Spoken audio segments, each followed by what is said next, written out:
वज़ीर आज़म शहबाज शरीफ एक रोज़ा दौरे पर कोयटा में मौजूद अमन से मुतालिक इजलास की सदारत करेंगे। वज़ीर आज़म को जाफर एक्सप्रेस हमले के बाद की पेशरफ से आगाह किया जाएगा। इजलास में बलूचिस्तान में क़याम अमन के लिए अहम फैसले मुतवक्के।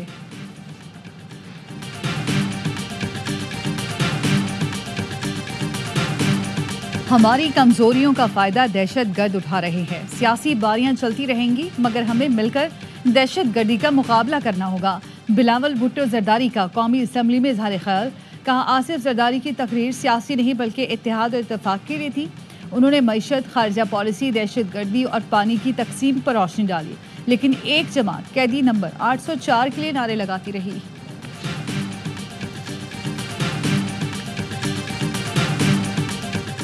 जाफर एक्सप्रेस वाक़े के बाद पीटीआई के सिवा सारी दुनिया पाकिस्तान के साथ खड़ी है।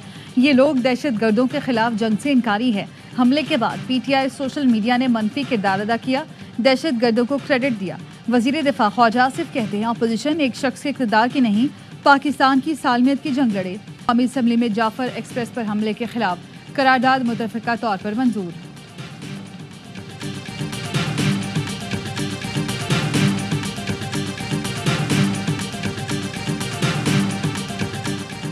वज़ीर दिफा के दिमाग पर बलूचिस्तान के बजाय पीटीआई सवार है। कोई शर्मो हया होती तो इस्तीफा दे देते।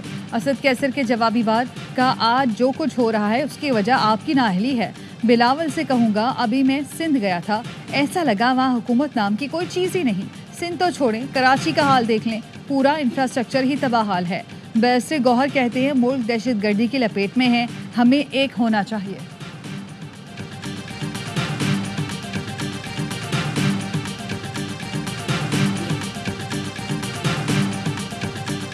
जाफर एक्सप्रेस वाक़े पर कौम को एतमाद में लिया जाए, तमाम दहशत गर्दों की निशानदेही, उनका पीछा और सरकोबी की जाए। चेयरमैन MQM पाकिस्तान खालिद मकबूल सिद्दीकी कहते हैं, दहशत गर्दी ख़त्म करने के लिए सियासी जमातों को एक प्लेटफॉर्म पर आना पड़ेगा।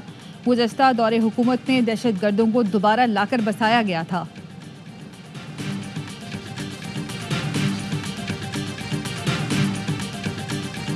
पाकिस्तान और IMF के दरमियान इक़्तिसादी जायजा मुज़ाकरात, मौजूदा माली साल की कारकर्दगी और अगले साल के अहदाफ पर मुशावरत। ज़राए का कहना है, IMF का रेवेन्यू बढ़ाने और अखराजात कम करने पर जोर।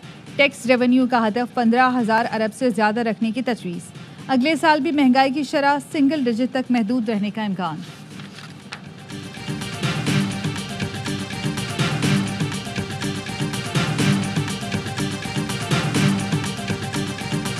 गंगाराम की नर्सरी वार्ड में एडमिट है। गुज़श्ता रात बच्चे को फीड करवाने जब वार्ड में पहुंचे तो वहां मीटर का टेम्परेचर बड़ा हाई था, जिसकी वजह से बच्चा नीचे जल रहा था। मेरे शोर करने पर वहां डॉक्टर और नर्सेज पहुंचे, जिनकी गफलत से बच्चा जल गया।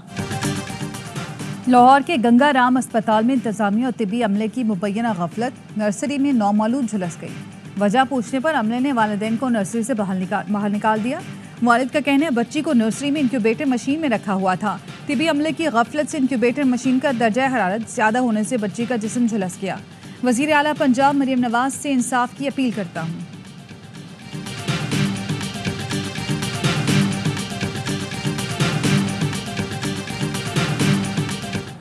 मुस्तफ़ा आमिर कत्ल केस में पेशरफ्त, मुल्जिम अरमकान का पुलिस को दिया गया बयान प्रोसिक्यूशन फाइल का हिस्सा बना दिया गया। मुल्जिम ने मुस्तफ़ा आमिर के कत्ल का एतराफ़ किया। बताया, 2 साल से अकेला डिफेंस के बगले में किराए पर रह रहा था, कॉल सेंटर चलाता था। 30 से 40 लड़के लड़कियां काम करते थे। 2019 में कस्टम ने एयरपोर्ट से गिरफ्तार किया। मैंने कनाडा से वीड मंगवाई थी, खुद लेने एयरपोर्ट गया था। मेरे खिलाफ गिजरी, क्लेफ्टन, दरख्शां, बोर्ड बेसन में मुतअद्दिद मुकदमात हैं। माहाना आमदन करोड़ों में थी। कुछ दोस्त मेरे पीछे पड़े थे तो कारोबार बंद कर दिया था।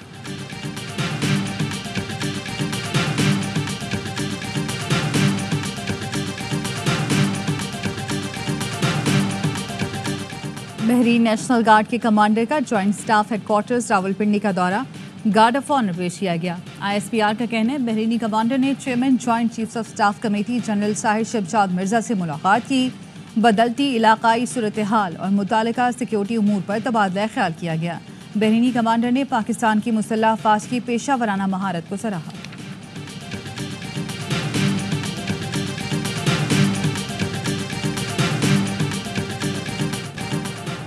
गैर कानूनी, गैर मुल्की और अफगान सिटीज़न कार्ड होल्डर्स के इनखला में 19 दिन रह गए।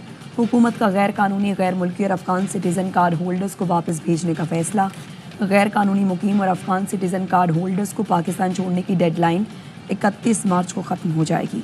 हुकूमत की जानिब से इस बात की यकीन दहानी कराई गई कि इनखला के दौरान किसी से बदसलूकी नहीं की जाएगी। हुकूमत पाकिस्तान ने वापस जाने वालों के लिए खुराक और सेहत की सहूलियात के इंतजाम मुकम्मल कर लिए हैं।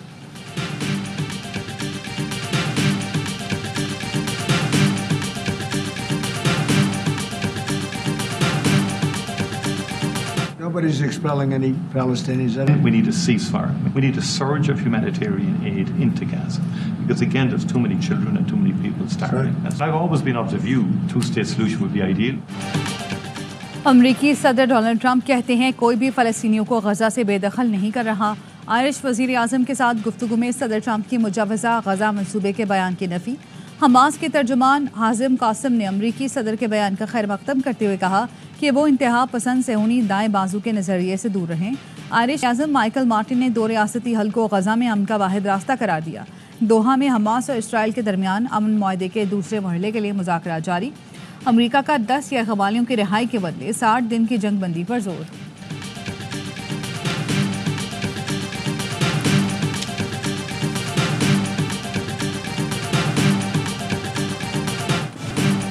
जौहरी मुज़ाकरात के लिए अमरीकी सदर का ख़त मुत्तहिदा अरब अमीरात के सदारती मुशीर ने ईरान को पहुंचा दिया।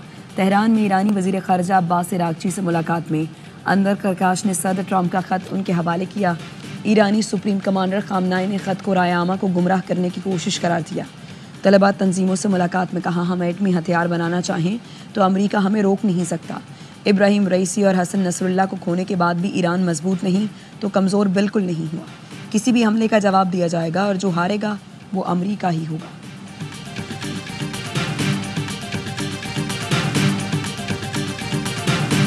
The European Union treats us very badly. They have for years. They have not been fair. They sue our companies and win massive amounts of money. They sued Apple. I'm not happy with the European Union. It's a financial. We're going to win that financial battle. यूरोपीय union के साथ तिजारती जंग जीत जाएंगे। अमरीकी सदर Donald Trump कहते हैं हमें यूरोपीय यूनियन से मसला है क्योंकि इसका क़याम अमरीका से फ़ायदा उठाने के लिए किया गया था। यूरोपीय यूनियन बरसों से अमरीका से बहुत बुरा सलूक करती आई है। अमरीका, कनाडा और यूरोप में तिजारती जंग का आगाज़। स्टील और एल्यूमिनियम की दरामद पर अमरीका ने 25% टैरिफ नाफिज कर दिया। कनाडा का जवाबन अमरीका पर 25% टैरिफ लगाने का ऐलान। यूरोपीय यूनियन का भी 1 अप्रैल से 26 अरब यूरो से ज़ायद मालियत की अमरीकी मसनूआत पर टैरिफ लगाने का ऐलान। चीन का कहना है अमरीकी इक़दाम बैनुल-अक़वामी तिजारती क़वानीन की खिलाफ वर्जी है।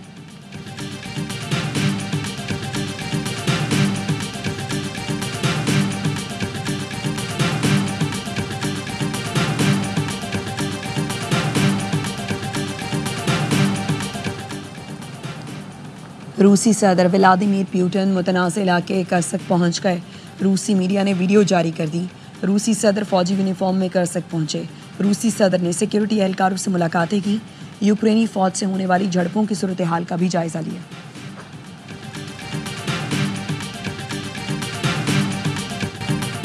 न्यूयॉर्क में फ़लस्तीनी तालिब इल्म महमूद खलील के खिलाफ मुकदमे की समाअत के दौरान अदालत के बाहर मुजाहिरीन का ट्रंप इंतज़ामिया के खिलाफ एहतजाज। ट्रंप इंतज़ामिया ने महमूद खलील को अमरीका की कौमी सलामती के लिए ख़तरा करार दे दिया।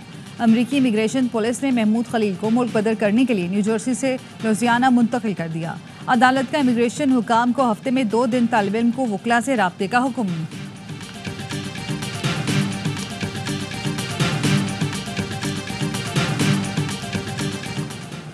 चीन में स्कूलों में प्राइमरी और सेकेंडरी सतह पर बच्चों को आर्टिफिशियल इंटेलिजेंस पढ़ाने का फैसला। चीनी मीडिया के मुताबिक इस इक़दाम का मकसद आर्टिफिशियल इंटेलिजेंस के शोबे को तरक्की देना और माहिर अफराद तैयार करना है। रवां साल के आखिर तक आर्टिफिशियल इंटेलिजेंस के असबाक निसाब में शामिल कर दिए जाएंगे।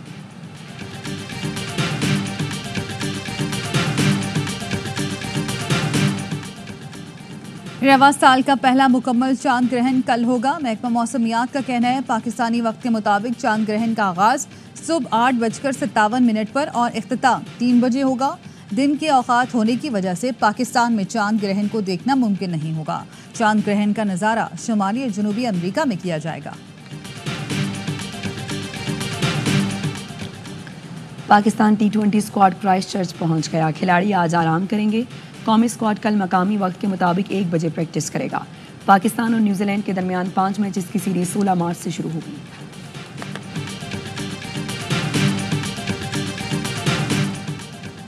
Chairman PCB Mohsin Naqvi domestic cricketers की आवाज़ बन गए। तर्जुमान पीसीबी के मुताबिक नेशनल T20 टूर्नामेंट ने डोमेस्टिक क्रिकेटर्स की मैच फीस कम होने का नोटिस ले लिया।